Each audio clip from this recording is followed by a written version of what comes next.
Gary, and this is Coasting with Culture, which is all about combining theme park visits and riding roller coasters with various cultural experiences around the world.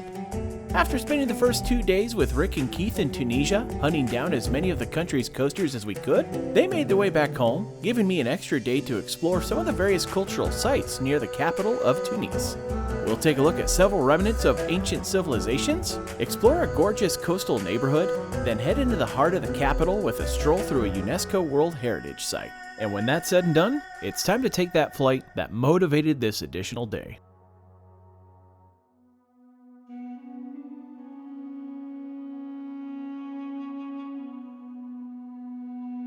To kick off this culture day in Tunisia, I grabbed a cab over to Carthage, a place known for having several historic sites tied to both the Phoenician and Roman empires.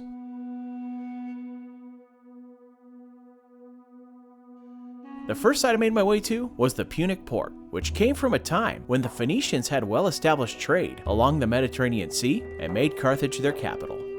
While the Punic Empire was the first major civilization in Carthage, they would eventually fall to the growing Roman Empire and see control over it change hands on multiple occasions over the centuries after.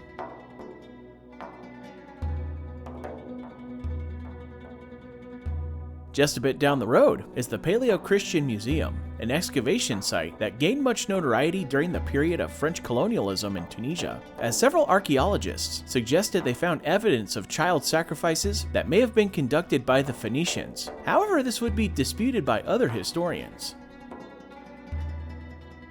Going further into town, I decided to head up Byrsa Hill, and if there was one thing that became apparent at this point, I'm already dripping, and I haven't been walking around town but maybe 20 minutes. It was definitely going to be a water chugging kind of day with temperatures already over 100 degrees Fahrenheit.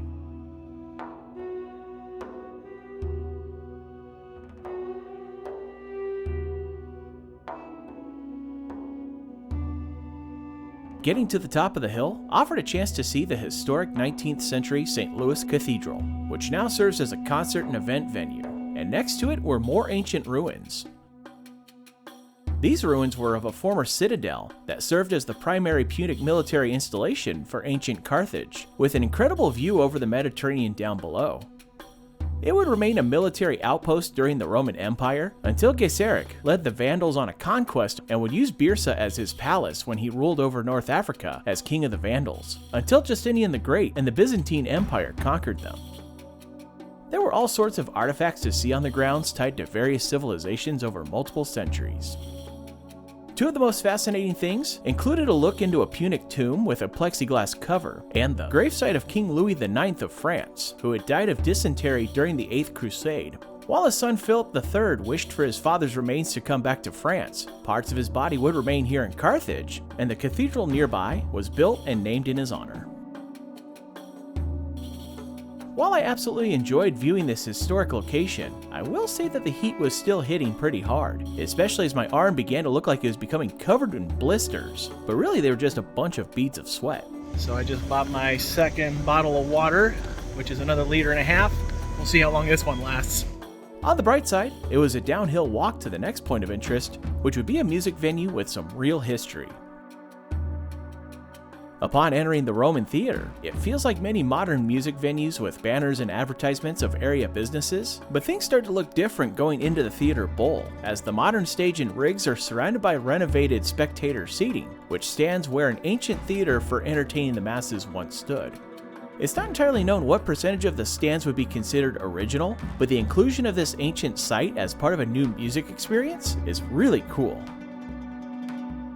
Going for a walk further into town, I had a few other sites I wanted to explore in Carthage, including former Roman villas, but while strolling around the remains of these historic homes, it seemed that 3 hours of walking around in triple-digit heat was really getting to me. I have to admit, the heat has really been catching on to me, so I'm going to skip out a couple of the sites that were listed here for Roman ruins, and I'm going to hop right over for the neighborhood down the road here, because it's a long walk, and I think I've had enough of walking for now, at least until I get a chance to cool off for a while. And that ride would come in the form of the TGM train, which offered a spot to sit for a bit and a pleasant breeze with open windows. A short distance down the line, I made it to Sidi Bou Said, a small town known for its artists and cobbled streets. One of the most notable features of the neighborhood was inspired by a French artist named Rudolf d'Erlanger, who painted his home white with blue trim, and his neighbors would follow suit, leading to much of the town having this paint scheme that feels like an African Santorini. Today, it remains a great spot for local artwork and cafes, including a local spot I read about which offered a treat I knew I had to try. The bomboloni, as it's called, is a fried dough coated in sugar, and its texture was more akin to a croissant, making it a bit lighter than a regular donut, and it was truly a delight. Something else that cannot be denied about Sidi Bou Said is that it offers some fantastic views of the Mediterranean thanks to its hilltop location.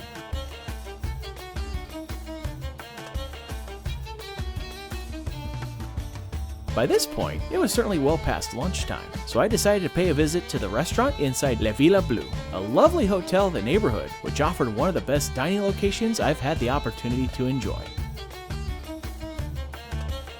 Admittedly, I'm not the type who seeks out more fine dining experiences, but there were certainly a number of flavors to try with the assortment of appetizers they brought out, and the very fancy chicken parmesan was also quite enjoyable. I could see why people would seek out these kinds of meals, even if it isn't really my kind of thing, but I'll gladly take that view with a meal anytime.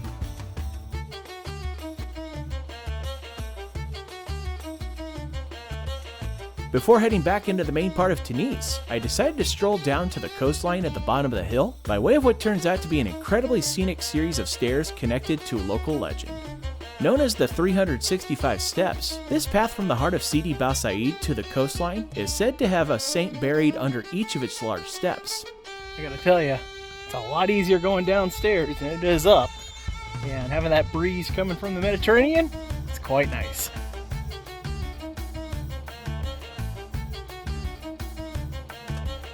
As you reach to the bottom of the steps and find yourself surrounded by buildings again, it's just a short walk across the street to Sidi Bou Said Beach, a spot for enjoying the neighboring Mediterranean, so why not kick off the shoes and enjoy soaking the feet for a bit after a lot of walking. The water was very warm, and the coastal views were excellent. But my time in Tunisia was winding down, and I still had one more area that I wanted to explore. After the cab ride back into the heart of Tunis, I took a stroll from the clock tower of Avenue Habib Bourguiba and headed west down a road on which this day felt like any other major metropolitan city, with people out and about enjoying the evening. Along this avenue, you can find multiple buildings tied to the period of French colonialism in Tunisia, from the Municipal Theatre, which opened in 1902, to the Cathedral of St. Vincent de Paul and St. Olivia of Palmero.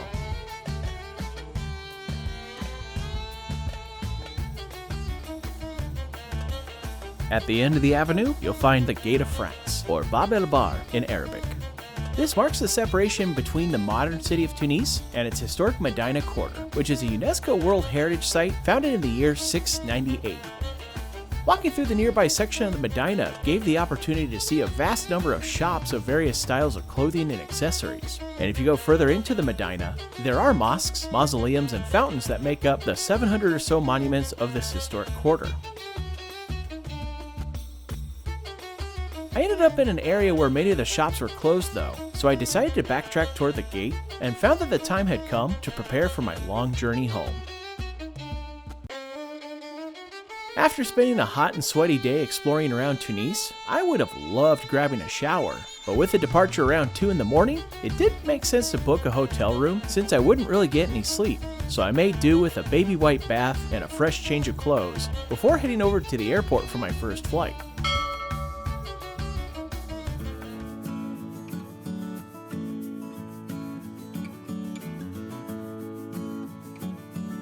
As this was a business class booking with Lufthansa and United, my flight would include access to e-space privilege, a nice lounge with an Arabic-inspired interior that made for a comfortable wait until it was time to board the first flight up to Frankfurt with Lufthansa.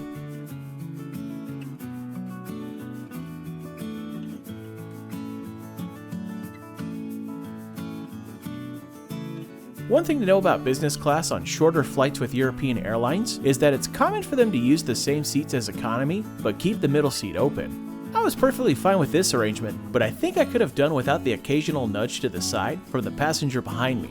But at least it was only a 3-hour hop across the Mediterranean.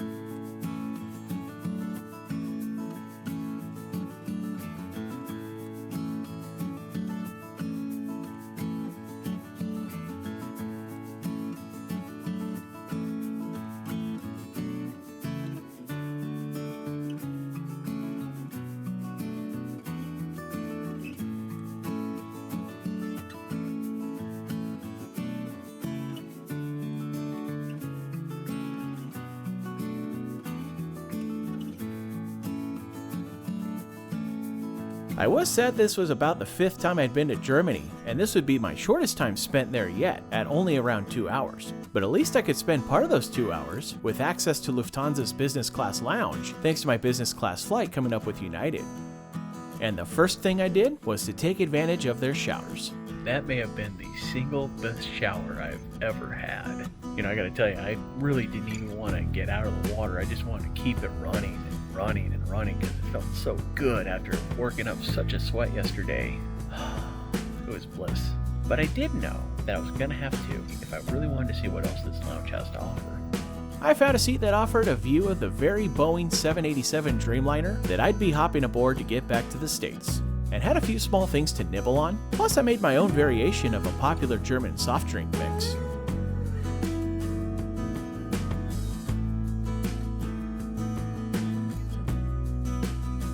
And after chilling out for a bit, it was time to head to Chicago.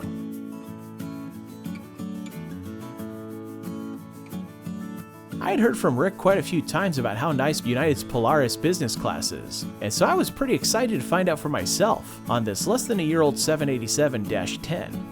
One of the smaller details I liked was the way some of the seats were arranged right alongside the window, as it meant being closer for the sake of seeing more outside of it, and it felt a bit more private than those that would angle your feet or body toward the aisle.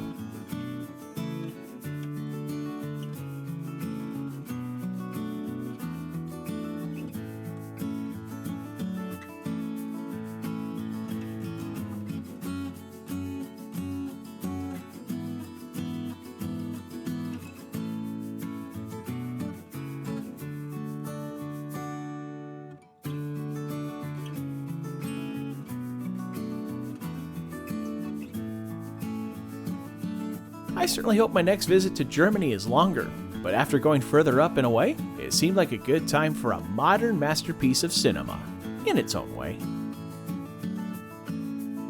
Our morning departure meant we had breakfast for our first meal, and their Belgian waffle was delightful. But the best part, in my opinion, of the Polaris product is an extremely comfortable lie-flat seat, made even more so with some quality bedding, and that gave me some of the best sleep I've ever had flying internationally to the West.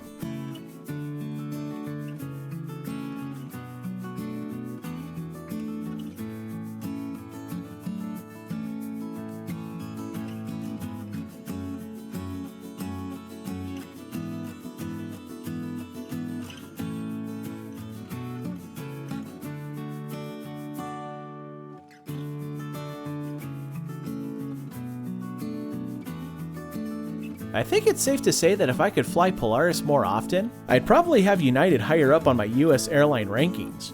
Have you had a chance to fly in Polaris with United? Where'd you go on that flight? And how'd you feel about the experience? Please share your thoughts in the comment section below. The one downside of this leg was the massive amount of luggage, which caused multiple automatic stoppages of the bag return system in customs.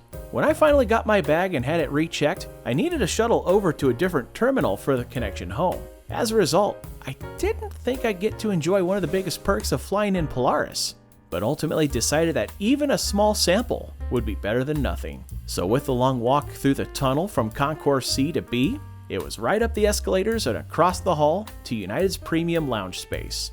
I might not have gotten as much out of my Polaris lounge visit, but I did enjoy their seats that give more of a private feel, and the ability to enjoy the aircraft right outside. After a quick snack and a beverage, it was time to cross back through the tunnel to Concourse C and hop aboard the 737 headed for home.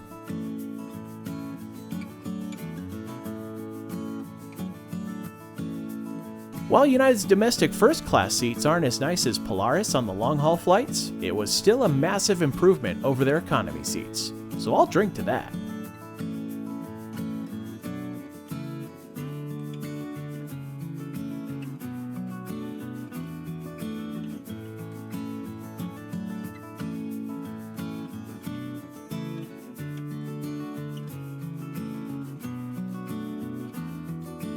After getting through takeoff, it was time for the meal service, and I chose the rigatoni as I was missing Italy's incredible food. This was pretty good for stuff they serve on a plane, but it wasn't anywhere on the same level as what I experienced in Italy. Most of the flight afterward was spent enjoying a movie I somehow had never seen before. The clear skies of a sunny summer afternoon made for great views as we approached Seattle, from the Columbia River Gorge to the northern Cascades, including a nice view of Mount Baker.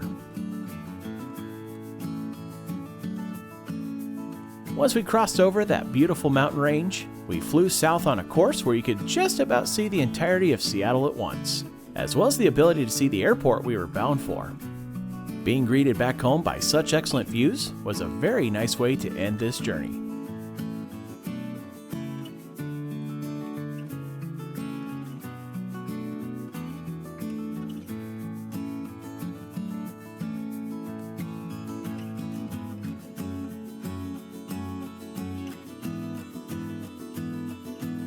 And with that, this adventure finally comes to its end. I'd be lying if I were to say that I'd been keeping an eye on Tunisia as a potential travel destination, because I don't know if I ever really thought about it, but I'm certainly glad I did, as going to seek out coasters with Rick and Keith gave a great sense of the landscape of the country, and then having the opportunity to explore it more with a culture day proved to be a real highlight of the visit, especially for the incredible history of Carthage and the scenic beauty of Sidi Bou Said. It might be a long while before I make it back to this North African nation, but I certainly would enjoy getting to explore more of it, and I encourage anyone else who has the chance to do the same. The opportunity to have this experience, though, wouldn't be as likely if it wasn't for Rick's invitation to join him and Keith on their massive European excursion, and I appreciate the chance to join the latter half of their expedition, so a huge thank you to the two of them for allowing me to tag along and offering some great company once again, exploring new destinations. As this international excursion ends, it's hard to say for sure when the next one will come, but wherever and whenever it may be, I look forward to sharing the experience with you, and I'd like to thank you for checking out the series on Tunisia. I hope you enjoyed it and that you'll come back for more here on Coasting with Culture. Thank you for watching this video from Coasting with Culture. If you enjoyed it, please give it a thumbs up and click on the subscribe button to see future videos here on YouTube, like these ones which you may enjoy as well. Additional content can be found at coastingwithculture.com, and you can also follow Coasting with Culture on various social media channels at CoastWCulture for announcements, previews, and updates. Thanks again for watching, and until next time, take care and safe travels.